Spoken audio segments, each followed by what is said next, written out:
కుటుంబాలే అనుభవించే, కుటుంబాలే మొత్తం పదవులు అనుభవించే పద్ధతి లేదు.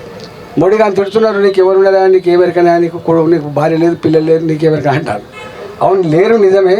కానీ 140 కోట్ల పైన నా కుటుంబాన్ని చెప్పి భావించే వ్యక్తి ఆయన.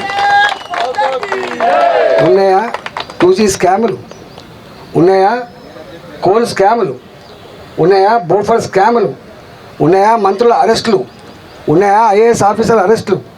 ఎక్కడ మచ్చ లేకుండా ఈ దేశాన్ని 10 సంవత్సరాల కాలం పాటు అప్రతిహతంగా ప్రతి భారత ముద్దుబిడ్డ గల్లెగిరేసి గౌరవపడే పద్ధతిలో పాలించిన వ్యక్తి నరేంద్ర మోడీ గారు.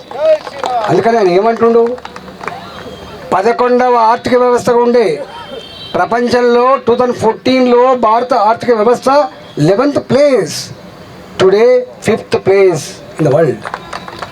రేపు మళ్ళీ అధికారం వస్తే 3వ ప్లేస్కి అధికారం ఏమంటున్నారు. ఈ పార్లమెంట్కి భారతీయ జనతా పార్టీ అభ్యర్థికి మేము ముందుకు వచ్చినాం. వారు అంటున్నారు, నాకు ఈసారి 370 సీట్లు గెలిపించి ఇవ్వండి, నేను మరింత పటిష్ట భారత్ని ఆవిష్కరిస్తా.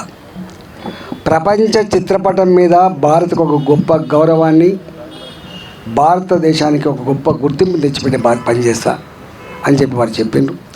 దాంట్లో మల్కాజ్గిరి కూడా 370లో ఒకటి ఉండాలని చెప్పి కోరుకుంటున్నాను.